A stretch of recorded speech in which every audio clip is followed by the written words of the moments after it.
RX6 and versions before that don't have an audio suite version of Ambience Match, but there's a way you can access it, and that's by going to the external application. If you're working in West Pen 212 or West Pen 206, that's the bigger 5.1 room or the smaller one, watch at the end of this video, and I'll talk about how you can set up a monitor so you can hear the playback from the external application in the monitors in that room. First of all, we have these clips here. And when she doesn't come home, what are they going to do with it? That need to be filled with tone. Garfield Ave? We're going to do that using Ambience Match. So we're going to go to Audio Suite, Noise Reduction, and I have RX7 as my earliest, but we would be using RX6 at school. And we're going to choose RX Connect. What this is going to do is this is going to take whatever we select and send it to RX external application where we can create the ambience. So let's find a piece of tone that we can use to sample. Right. And when she doesn't come home, Garfield. That sounds pretty good right there. So select that, and on the Connect plugin, I'm going to click Send. The application automatically opens up. If I press play, we hear the tone. Now I'm going to open up Ambience Match module and choose the Learn button. So what it does is it sampled this noise. If we preview it, we can hear it playing. So now that we have it, we're going to go back to Pro Tools and we're going to make a selection. I'll do it on the room tone track, and I usually make a very large selection just so I have a lot of tone to play with when I need it. And I'm just going to select nothing, and I'm going to send that to RX.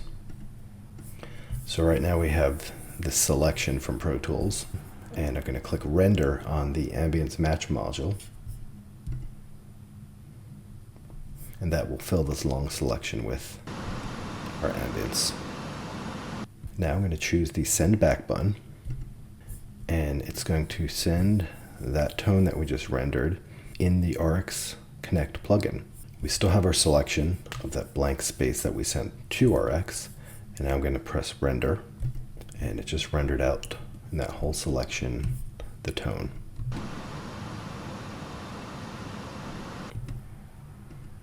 So now I can go about cutting it in as I need to. What I usually do is I just cut it into the buffer, and then I'll find the sections I need to add tone to. So here, this little section right here.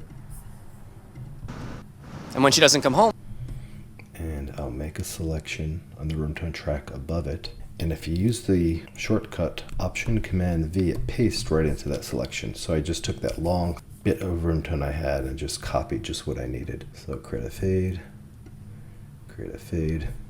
right. And when she doesn't come home, Fill that gap, then we'll go to this gap. I'm going to make a selection. That room tone is still in my paste buffer.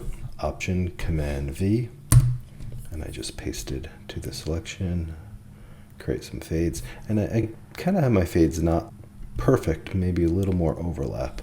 Sometimes the tone is not entirely matching, so having a longer crossfade helps.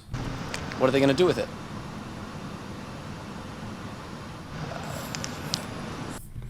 So see right there, I'm just going to shift this over a little bit. Garfield. There we go. So we have our tone just pasted in.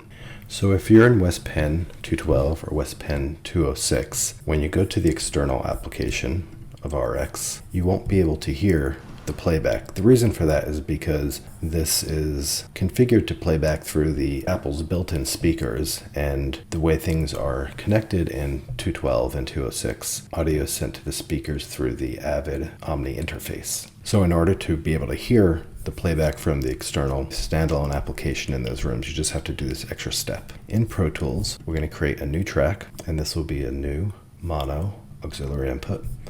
We'll call it RX Monitor. We're going to add an insert onto this.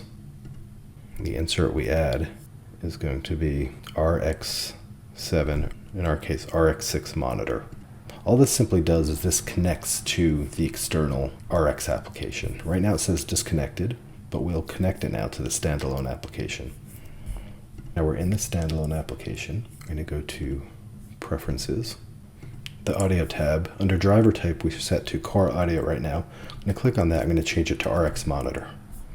Click OK. So now if we go back into Pro Tools, you'll see status says connected. If I go back into RX and press play, you'll see level down here in the RX monitor. So what we're doing is we're routing the audio from the external application into Pro Tools so we can hear it. And again, you only need to do this in West Pen 212 and 206. You don't need to do this in any of the basic edit suites.